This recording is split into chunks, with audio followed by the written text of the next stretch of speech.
When I first formulated the idea of making lore analyses centered around the trilogy of albums created by Lord Huron, I knew that the first album, Lonesome Dreams, was going to be a fairly simple topic to dissect, with a few gray areas here and there left open for discussion and hypotheses. I also knew that while the third album, Vide Noir, is quite a unique piece, with many layers to consider, I knew I wouldn't have to struggle with conveying what it all meant in time for the movie. Which brings us to the second album by Lord Huron, the album that guided us into this universe with an anthological style following various characters and their stories, an album that to this day, 6 years later, is still a hefty topic of discussion, spurning timelines and theories that often tumble down into a rabbit hole and inevitably end up as a pathway of corkboards and yarn. An album that confounds any fan that dare attempt to unwind its unusual shape. An album that follows strange tales on the strange trails.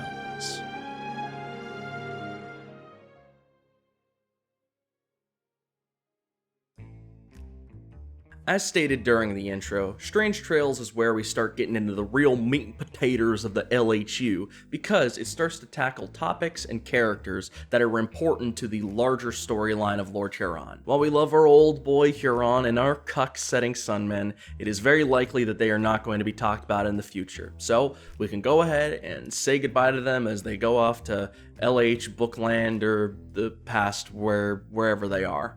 Focusing on the present, we have a whole new slew of folks to peruse and apparently make fanfiction about. Now, as for what's happening with those folks,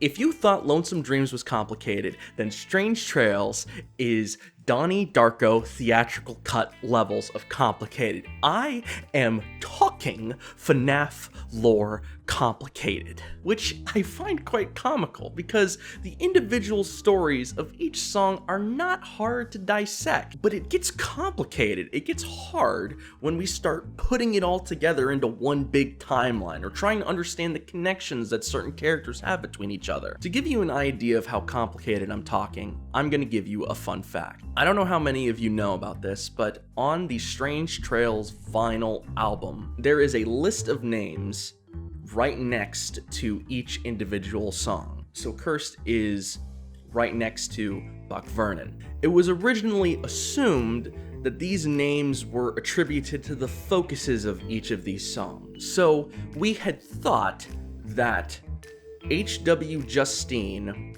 was the person who was experiencing the story of Frozen Pines. What we have come to learn, however, is that these names are not the names of the people who are involved in these individual stories. These are the names of the composers of these songs. H.W. Justine isn't the person who is experiencing what's happening in Frozen Pines.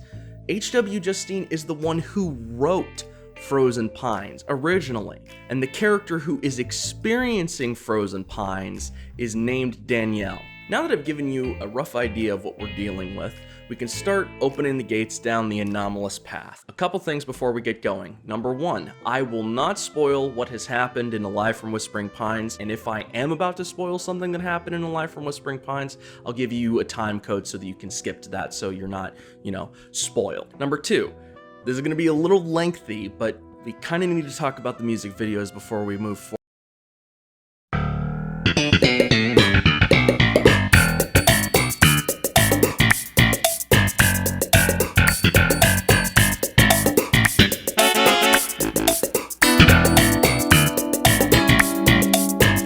The third and final thing that I have to say before we get started, if you haven't listened to Lonesome Dreams, well, okay, you don't have to for this video, but I recommend that you do anyway. Now, if you haven't listened to Strange Trails, you need to get out of here, get the fuck out of here, and go listen to that right now. I'm telling you to go do that, number one, because like I said, it's one of my favorite albums of all time. What are you still doing here? Go treat yourself. And number two, I'm telling you to go do that because I will be discussing the album as if you have a basic idea of what is already happening. I will stop right now to give any of you who need to go do that to the time to go do that. Alrighty, are you Gucci? Coolio. Let's get started then. Here we go.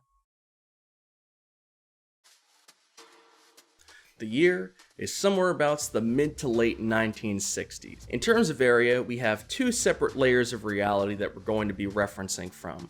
The reality of the composer and the reality of the fiction, just generally speaking.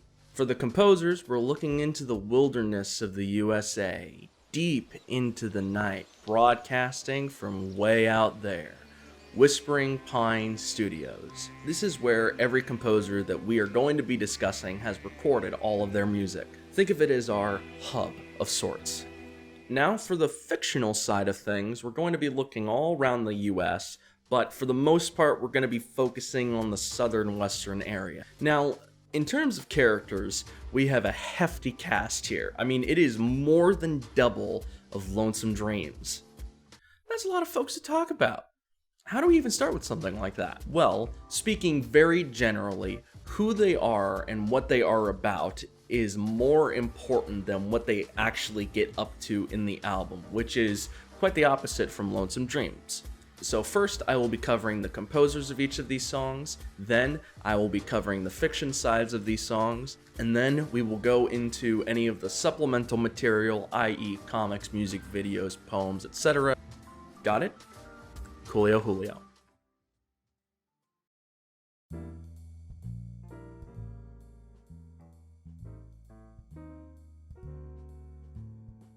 Hey, it's our man. I told you he'd be back. GRJ is back at it again, and he is extremely young. Way younger than you think. George was born in 1946, placing him at around this time 14 to 24, depending on how late we are into the 60s, which gives us an idea as to when some of these albums could have been recorded. George published his first novel at 20 and his last novel at 41. At some point after he published his first novel, George came to own a bar in Silvermine City that was originally known as the Broken Bottle, which he then renamed to George's Place. It is unknown how exactly he came to own the bar. Maybe it was passed down, maybe he found it and bought it, who knows. Whatever it was, he got that bar and it became a gathering place for many folks over the years. He currently lives in Tucson, Arizona, and according to Ben, GRJ is watching, quote, warped baseball tapes, end quote, chewing on his next story, plotting his grand comeback.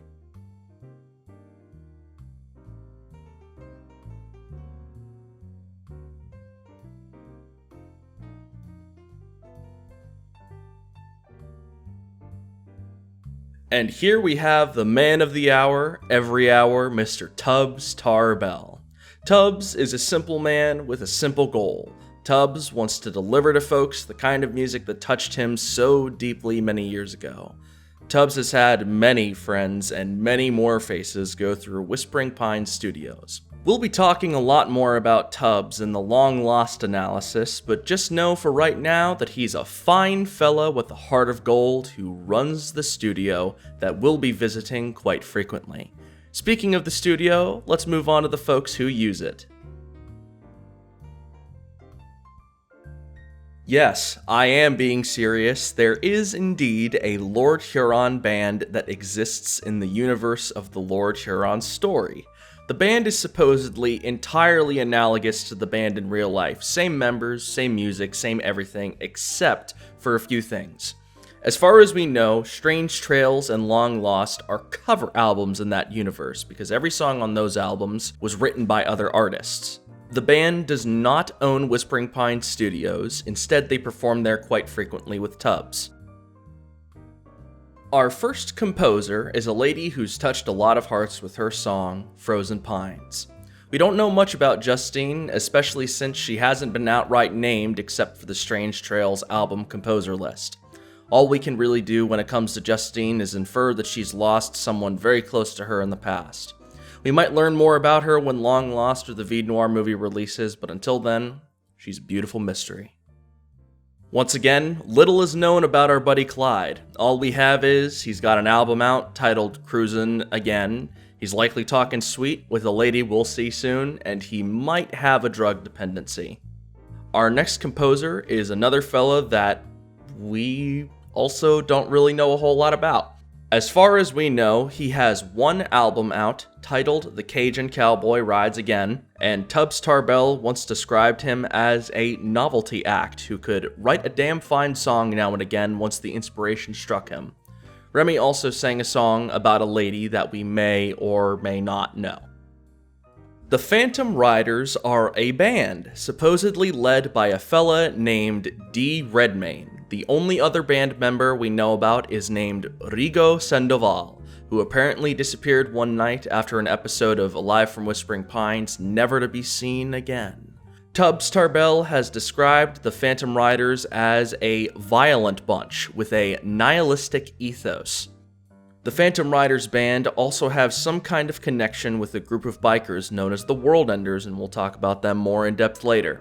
The extent of their connection is not specified, whether the band went on to become the bikers, if the bikers were inspired by the band's rascally ways, or if it's an alternate universe counterpart. Whatever it may be, this connection has not been specified and is largely left up to interpretation, at least until the Vie Noire movie. Francine is a lady we're gonna see a lot of. According to Ben, she is a lounge singer with a, quote, dark and mysterious past. She has had many and lost many a lover, and she bears quite a sadness because of that. Her current bed friend might be our good buddy Clyde. Finally, we come to our main man, Buck. Buck is effectively our protagonist in the LHU, so you're gonna need to get used to him.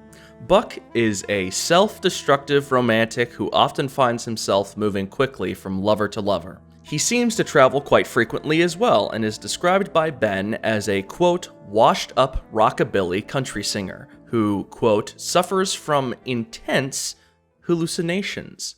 Now we're going to talk about that later down the line, but just know for right now that Buck's the fellow we're going to be spending most of our time with, and he's got a rough go of it.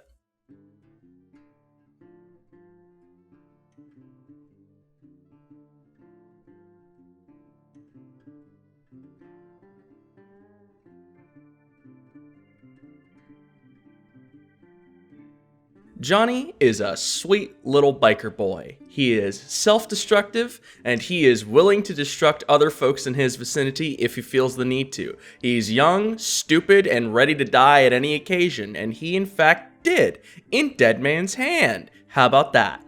Johnny is a kid who is part of a biker gang called the World Enders. Johnny is confirmed to be the focus of every song that is written by the Phantom Riders except for World Ender.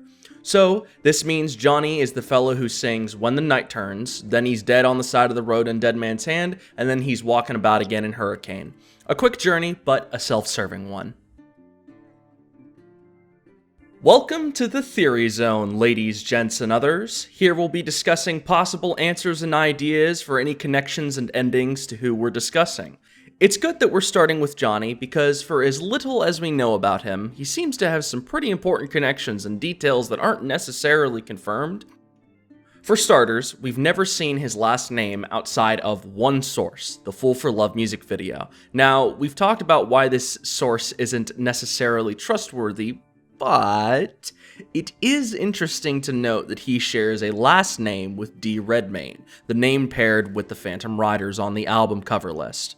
I've talked about how the music video is just that, a music video, so would it be so off the walls to assume that Buck got some of the Phantom Riders to star in it? With Johnny being listed as both a biker member and a band member, this could be a way of explaining the connection between the Phantom Riders and the World Enders. The connection could be Johnny himself. No clue if this could ever or will ever get confirmed, so I'd say it's all up to your interpretation. Now, in terms of how real, quote-unquote, Johnny is compared to the other composer folks, assuming that the Vie Noire movie takes place in reality, we can assume that Johnny, and by extension, the World Enders, are real. Now, speaking of those bikers,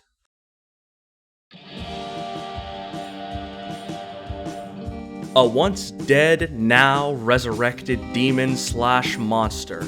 A man who walks through life with flame and death following close behind. A legend in the world of Lord Huron that strikes fear and evokes whispers in the hearts of all. Of course, Cobb Avery wasn't always like this. Before his revival into the dead, now living legend, Cobb was an ordinary middle-class fella, working the 9 to 5. Until one day, his entire house caved in or was burnt down. Cobb died in that tragedy along with his wife and baby daughter. After he rose up out of his grave, Cobb decided from that day forward to dole out revenge for his family and hurt the world the way it hurt him. The details after this point are a bit fuzzy, but we know for sure that sometime after his resurrection, he founded a biker gang known as the World Ender, a group of petty fellas who roll around the desert knocking shit down and generally causing trouble. Cobb and his cronies are wild and ruthless in demeanor, with only one motto to live by: the fair, the brave, and the good must die. Fun fact, that phrase did not come from Lord Huron. It is originally from a poem titled The Common Lot, written by English Romantic poet Lord Byron. The poem is essentially about people rising above the rabble and being remembered beyond their death, which quite literally happened with Cobb, except he, well, actually came back. Cobb, beyond the whole coming back from the dead thing, is an incredibly fascinating fella. Anytime he's mentioned, his title anyway, it's done in hushed tones and in words of warning. He's talked about in mythical fashion, as if he was more of a powerful legend than a man. It does engender the question as to if he really is just that, a legend. A story you tell to your kids to not snort lines and shag nines. A spooky tale that you tell during a campfire with your friends on a hike. The World Ender has been mentioned many times now, and we have yet to see him in any canon quote-unquote capacity. Yeah, he's shown up in the music videos and the comic, but we've talked about that whole thing already. My point is, it wouldn't surprise me if sometime in the future we learned that the World Ender, or Cobb, aren't exactly what we pictured or what we were told. Really, it wouldn't surprise me if we found out that the World Enders just started knocking shit down for the hell of it and weren't necessarily spurned on by a singular man. Hell, maybe the song came before the legend and that's what got them to cause trouble, or maybe the Phantom Riders themselves were inspired after their song came out and started wrecking shit. We're not really sure, but I think we'll find out when the movie is released. Maybe. Either way, even if Cobb doesn't necessarily exist, I find it interesting that he's still talked about like he's always near. I can't say for sure whether he's real or not, but I can say for sure that there's power behind that name, and that it is meant to be spoken of carefully. Lily is directly mentioned only once, and it's during Fool for Love. In the song, it's mentioned that she is the eye of Buck's affection, and also the girlfriend/wife of a man named Big Jim. After this, she isn't mentioned again. Okay, so I don't think this is as much of a theory as it is just plain fact, but I'm putting it here anyway just so I don't rustle too many feathers. Listen guys, I know that these albums are supposed to be interpretive, but we gotta talk about this. If there is a song called La Belle Fleur Sauvage, and there is a lady who's mentioned that has a name that is a type of flower or fleur, who do you think that song is about? If there is a song where the guy is talking about a lady who, quote, controls the hearts of men, and there's a song where that exact thing is happening, who do you think the lady in the latter is? What I'm trying to get at is that Lily is the focus of La Belle Fleur Sauvage and is also the lady in Cursed. Again, I don't think that is much of a theory, but if you want to think it is, I can't stop you. As to Lily's level of realness, I would have to assume she's real if 3 different songs on the album reference her to varying extents. Lily's boyfriend, or husband. Big Jim is described as tall as hell and broad as a train. Big Jim allegedly gets into a tussle with Buck Vernon and in the process fucking kills him. And that is the last we've heard of Big Jim up to this point. There's not much to say about Jimmy other than he's big and mean, and we don't know if we'll ever hear about him again. As with Lily, his level of realness is a stiff probably. Next up, we have Andrew Winthrop, the head of a corrupt construction/development company. Andrew Winthrop is the man responsible for the death of Cobb Avery and his family. Allegedly, Cobb hunts down Winthrop and gets the revenge he so desired. Again, there is not much to say about Winthrop, other than there was a theory that he and Tubbs Tarbell might have been one and the same at some point. This has been assuredly debunked by Alive from Whispering Pines. As to how real he is, he definitely had to exist at one point, considering this newspaper article showing up in Alive from Whispering Pines. I doubt we're ever going to hear much from Winthrop again, considering he's, well, dead. You might not have heard this name before, but I'm glad to hand it to you. Danielle is the focus of Frozen Pines, and Ben describes her as, quote, a young girl. Like the composer for her song, we have yet to hear another word about Danielle, and it's unclear if we ever will again. Except for one little thing that recently came to light. Now, I'm doing my best to not talk about Long Lost and Strange Trails in the same breath, but in a little piece of supplemental fun by Lord Huron on the Gun Thunder Discogs page, there is a song titled Danielle's Theme. This could be the same Danielle in Frozen Pines, but obviously that ain't confirmed and it's unknown if it ever will be. Now, Frozen Pines is an interesting song, not only because it hurts, but also because of its out-of-album references to aliens. Here on the cover of the single is what looks to be someone in front of a bright alien-like light, and a drawing Ben made in reference to Frozen Pines, there's somebody being abducted by a UAP. Obviously, this is alluding that whoever it was that Danielle lost was probably abducted by aliens. Considering we have an entire album that is centered around space and time, it's interesting how little we hear about alien life forms. I mean, besides the obvious. Frozen Pines is the only blatant reference we've heard thus far of aliens, which calls into question if it was related to some of the aliens, quote-unquote, we hear about later, or if it even is aliens to begin with. A theory that Stages of Mania had presented was that Frozen Pines is just the wild imagination of a girl whose parents went out for dinner.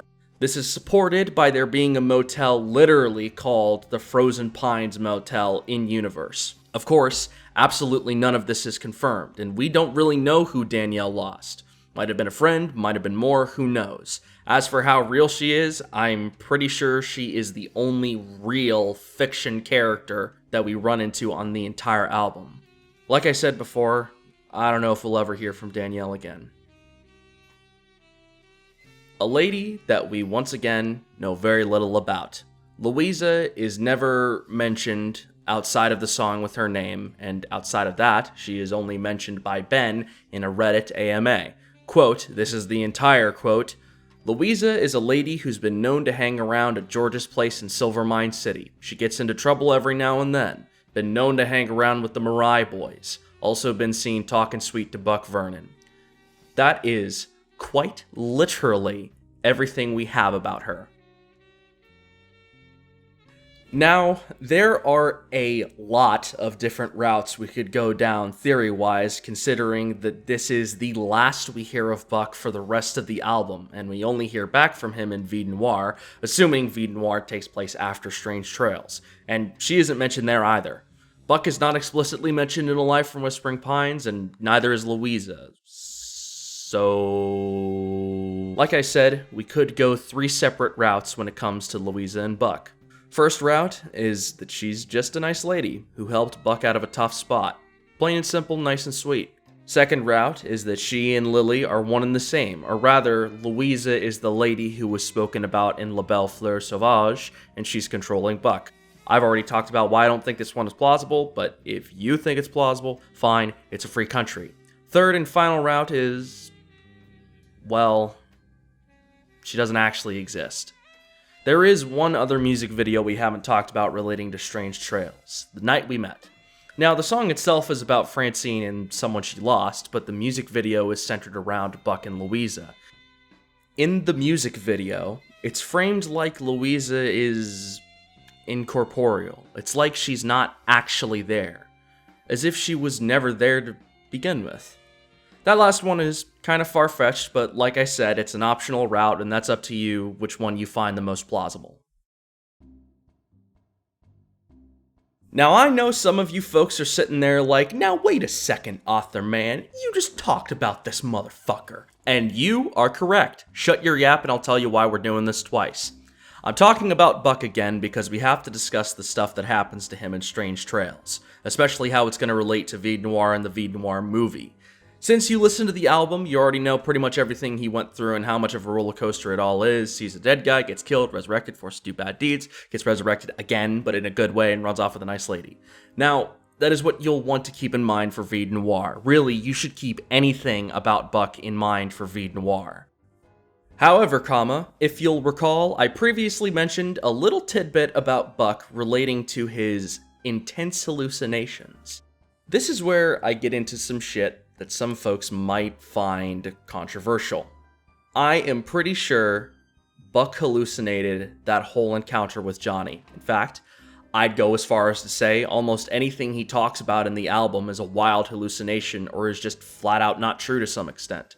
The runes on his skin, dying at the hands of Big Jim, finding Johnny dead on the side of the road, all experienced due to his hallucinatory history. To clarify, I'm sure Buck actually did meet Johnny on the side of the road, and I'm sure he did get in a fight with Big Jim, but I don't think the encounters were anywhere near as bad as he says they were. I'm sure Johnny was just passed out on the road and Big Jim just gave Buck a bloody lip. Even the whole thing with Lily controlling him to do her bidding and be her servant, I'd say that was, well, a way of saying he was in an abusive relationship with someone who wanted nothing more than to control him. Which is a brutally realistic way of describing an abusive relationship. You always feel like you did something wrong. You feel like hell every day. Love doesn't feel the way it was supposed to, but you have to stick with it because there is no other option. Which means that Louisa is all about a girl helping a guy out of a rut, rather than it being about a woman using magic to save or control him, which, in my opinion, means a lot more than magic. Or, to break your hearts even more, Louisa could be his conscience, bringing him to his senses rather than being an actual person. Ouch. So, in conclusion, I'd say pretty much every song from Buck comes from a real experience, but I believe there's a twisting of the truth. It's not exactly what happened, whether of his own volition or because of his hallucination problem. Now, we've covered everything from the album itself, but what about all that supplemental material that usually accompanies these things that we love so much about Lord Huron? Well, I'll tell you, buckaroo. I talked about this a bit already, but I'd just like to point out a couple things before moving on. The Emerald Star CC services, which I don't think means anything in particular, this image showing up towards the end of the music video, which for any of you that have listened to Vide Noir, you know what that means, and this image in particular. The text translates to "Follow the Emerald Star." Don't panic, I haven't mentioned these characters yet, and you do not need to think about them for a good bit. Just remember this image and keep it in your head. We'll talk about it in the next video. There's a couple videos on the Lord Huron YouTube channel that are centered around songs from Strange Trails and have snippets of the songs in them. There isn't really much to say about any of them other than they are fun and you should give them a watch if you haven't already. And if you want a complete list of everything that's referenced in the teasers and such, you can find one on r/FrozenPines. There is a poem that appears on the back of the Strange Trails vinyl album, and there is an extended version that is read aloud by this gentleman in this video. I will link it in the description.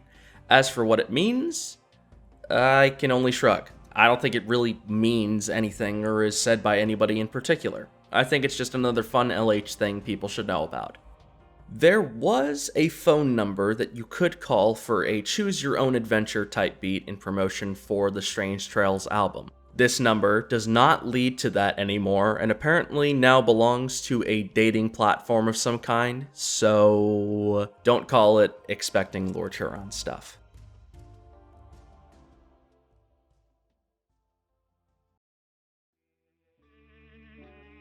I do hope that this video was at the very least entertaining and also was informative to some of you who are trying to dip your toesies into the storyline. Please tell me if you feel like I missed something or something wasn't explained properly, and I'll do my best to repair that in the next installment when we stare into that pure black void. Thanks for coming by. So long, good luck, and goodbye. Until next time, may you live until you die.